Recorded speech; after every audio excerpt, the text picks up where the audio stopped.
I used to drive nights because the city felt different after midnight.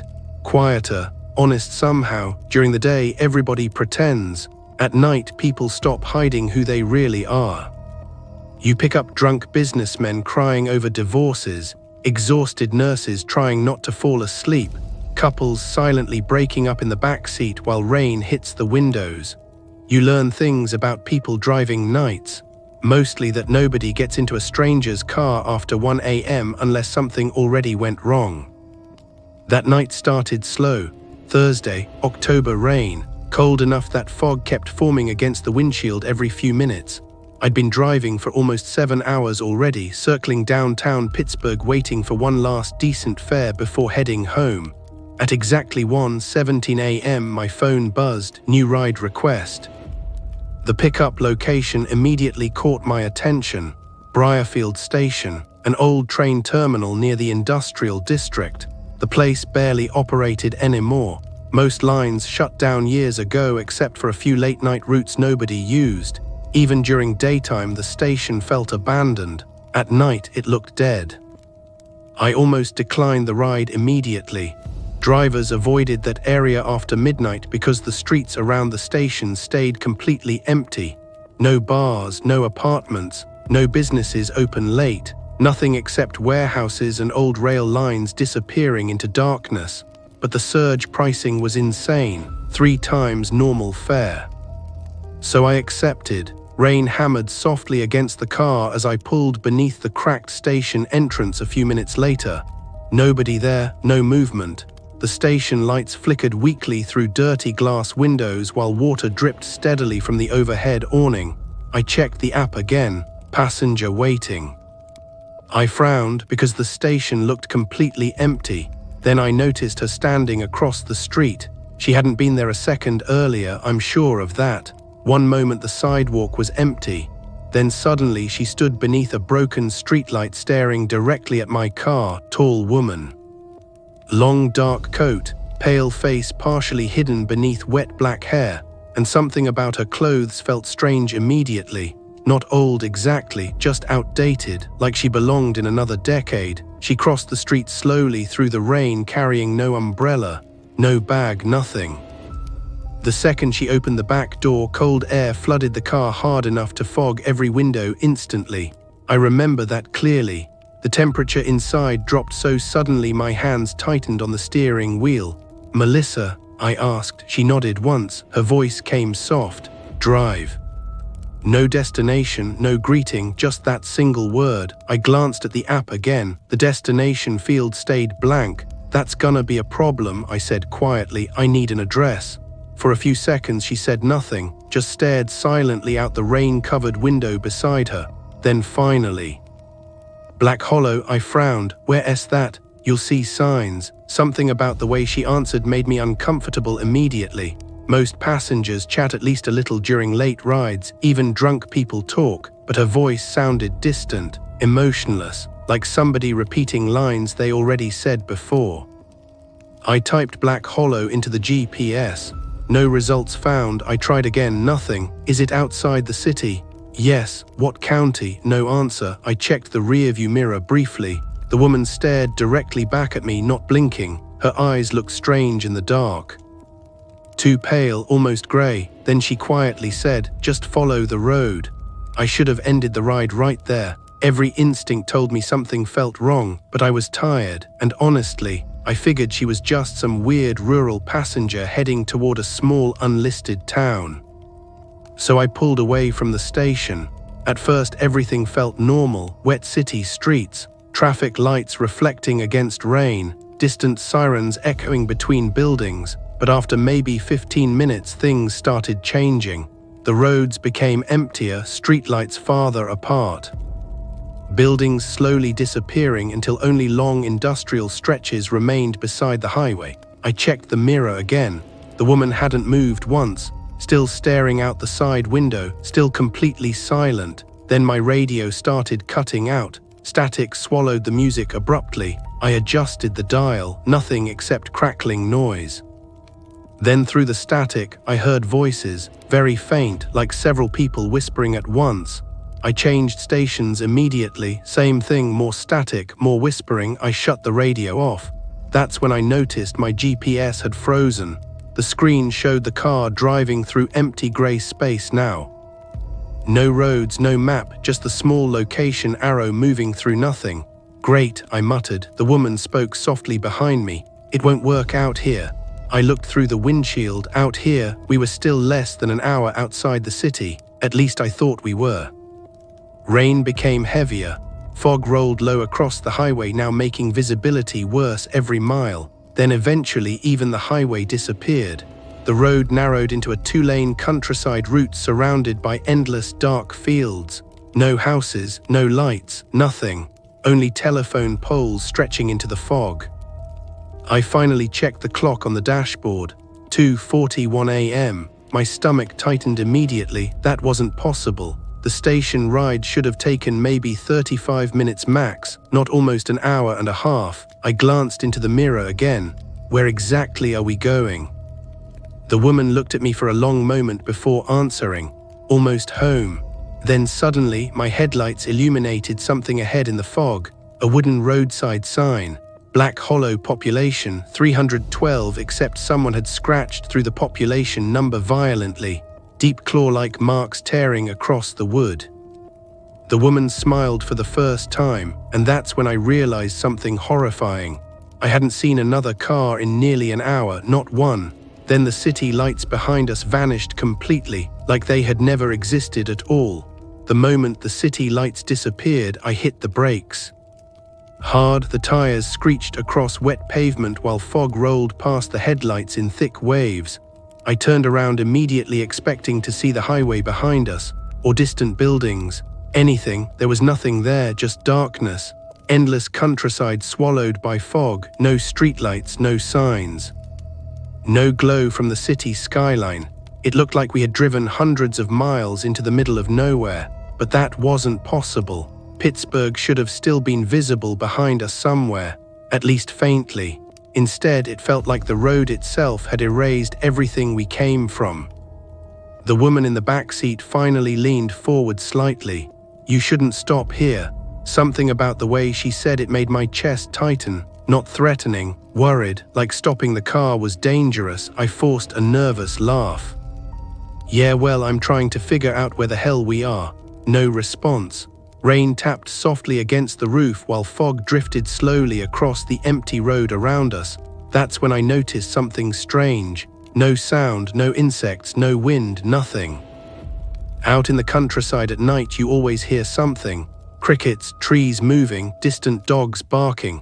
But here the silence felt unnatural, like the entire world had stopped breathing. I grabbed my phone quickly. No signal, not even emergency bars. The woman quietly spoke again. "It's too late now." I turned toward her. "What does that mean?" But she looked away again toward the window. Conversation over. I should have forced her out of the car right there. I know that now.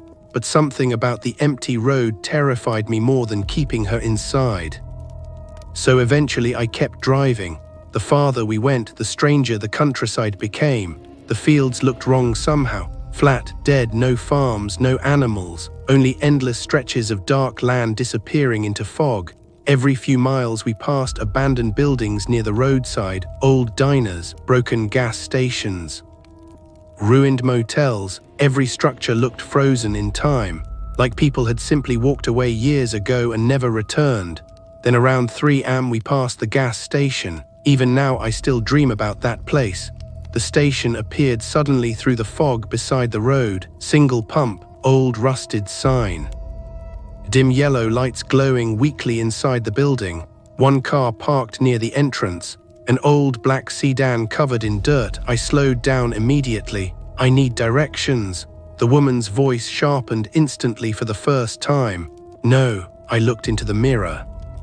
Her pale face looked tense now, almost frightened. "Why not? They'll see you." A cold feeling crawled up my spine. "What do you mean they'll see me?" But she stayed silent again. I ignored her and pulled into the station anyway. The second the car stopped, the radio suddenly turned back on by itself. Static exploded through the speakers violently.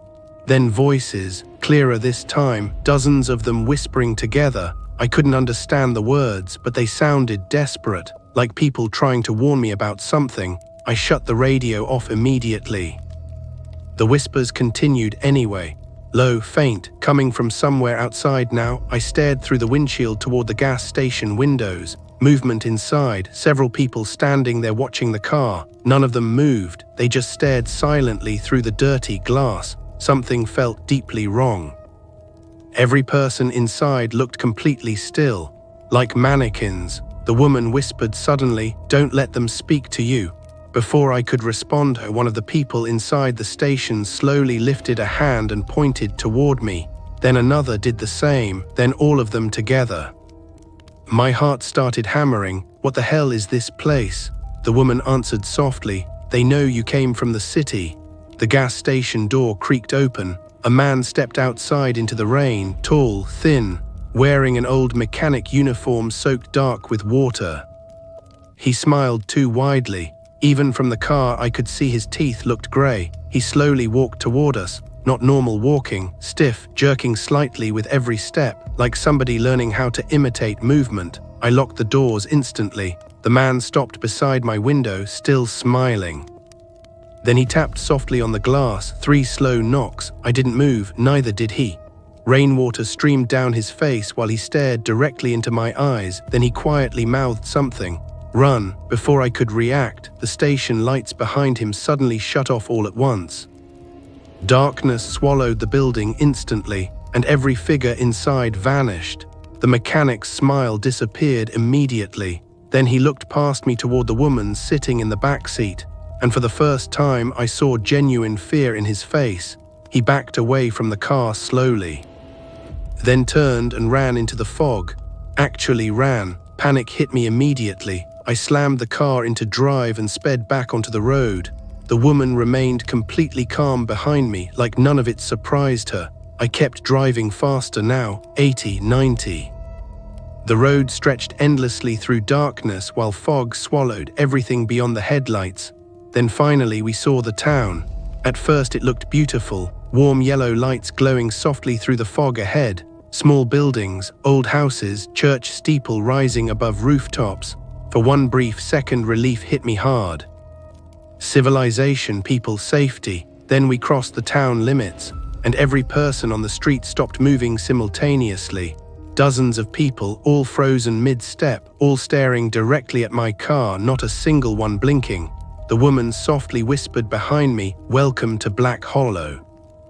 And somewhere deep inside the town, a church bell rang 3 times.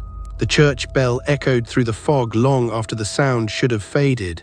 3 slow rings, each one deeper than the last. And the moment the final bell stopped, every person in town started moving again, not normally. Slowly, like puppets remembering how their bodies worked. I kept driving through the center of Black Hollow while dozens of silent faces followed the car through the rain. Nobody spoke, nobody waved, nobody looked surprised to see us. They just watched. The town itself looked decades out of place. Old storefronts, faded signs, rusting trucks parked beside buildings that probably hadn't operated in years. And everywhere I looked, clocks mounted above shops, inside windows hanging beneath awnings. Every single one showed the exact same time, 3:13 a.m., none of them moving, not one. A cold sweat spread down my neck. "This place isn't real," I muttered. The woman finally answered, "It's real enough." I wanted to leave immediately. Every instinct screamed at me to turn the car around and drive until sunrise. But when I checked the road behind us, the fog had swallowed everything. The highway was gone. No visible road leading back out of town, just white mist, like Black Hollow existed in the middle of nowhere, or nowhere existed around Black Hollow. The woman leaned forward slightly. "Stop near the church." "No, you need to. I'm done," I snapped. "You can get out here." For the first time since entering town, she looked directly into my eyes through the mirror, and something in my chest tightened instantly. Not because she looked threatening, because she looked terrified. "If you leave me alone," she whispered, "they'll know you don't belong here." The words hit me harder than they should have, because deep down I already knew. The people outside kept staring too long. Their smiles felt forced. Wrong, like they were pretending to be human badly. I slowed near the church anyway. The building stood at the center of town, surrounded by dead trees and iron fencing. Tall wooden structure, white paint peeling away from the walls, windows dark except for candlelight flickering faintly inside. And beside the church entrance stood something that made my stomach drop. Missing person posters, dozens of them nailed to a bulletin board beneath the rain. Some looked recent, others decades old, teenagers, travelers, families. One poster showed a truck driver reported missing in 1987. Another showed a college student from 2003.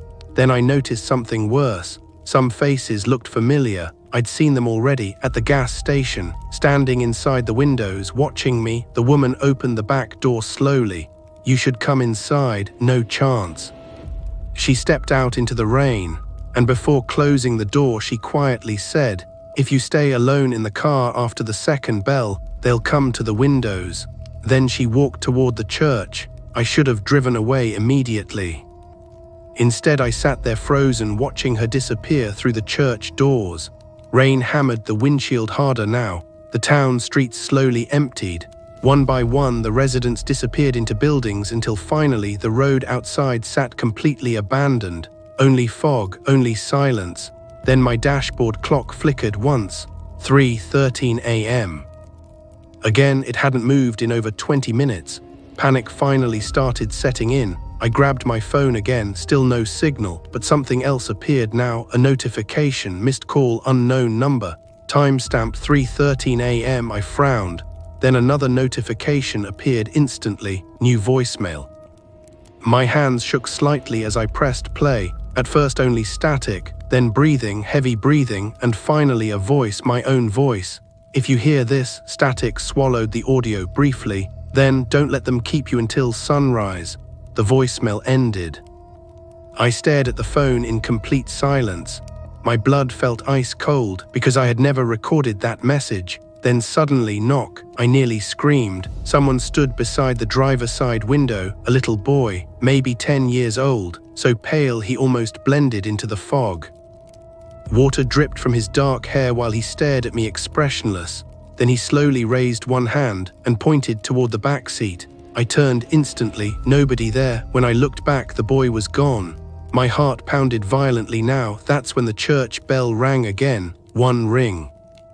Louder than before, the sound vibrated through the entire town, and all around me lights inside nearby houses started turning on simultaneously, window after window illuminating through the fog.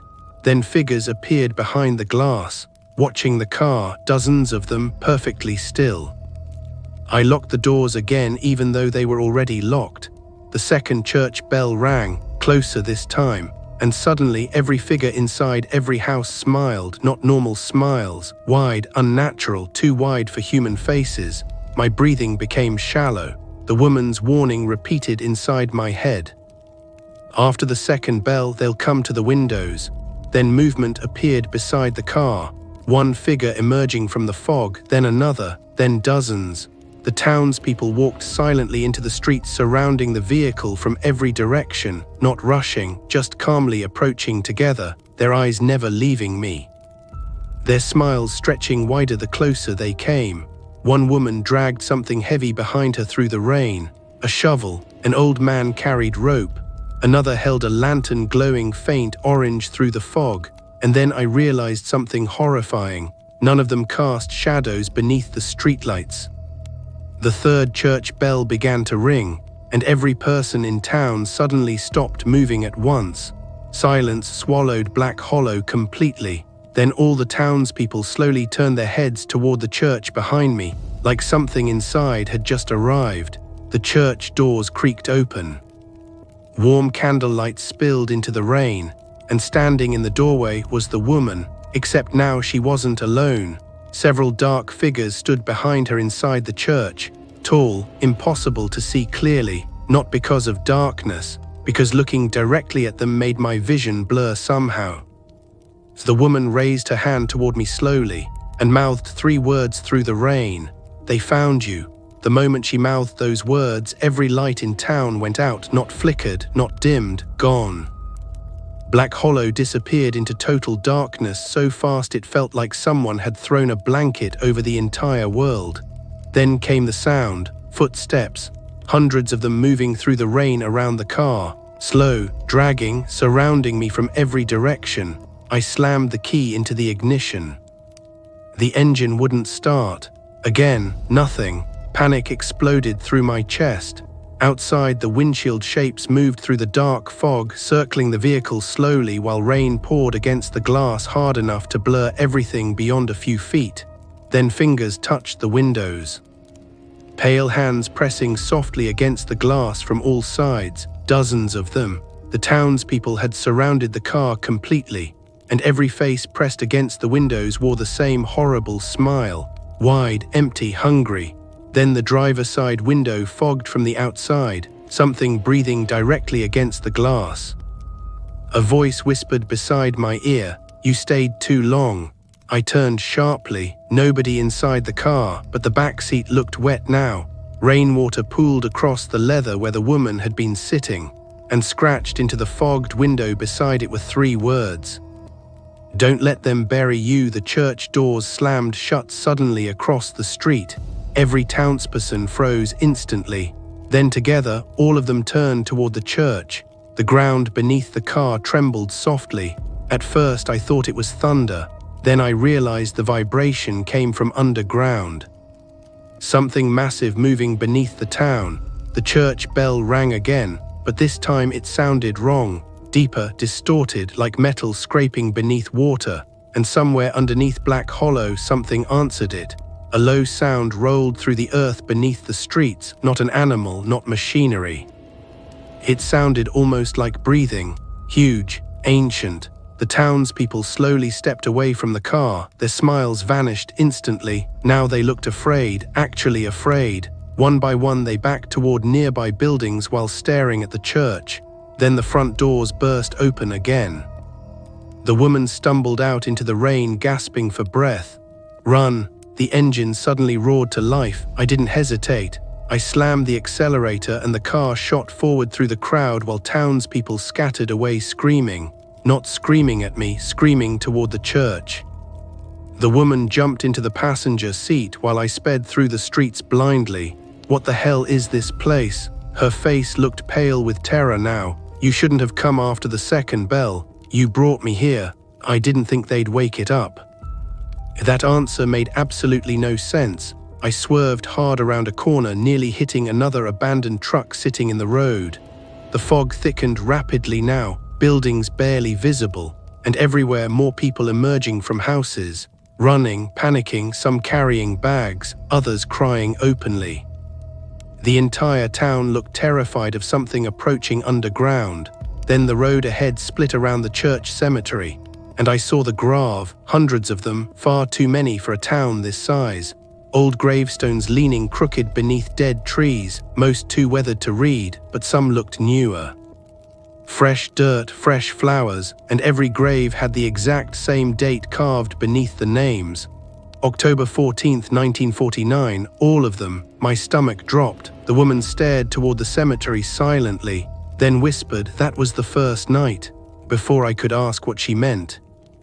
The earth erupted behind us. The road exploded upward violently like something enormous had slammed into it from beneath. Concrete shattered, streetlights collapsed, and from the hole beneath Black Hollow, a sound emerged that I still hear in nightmares.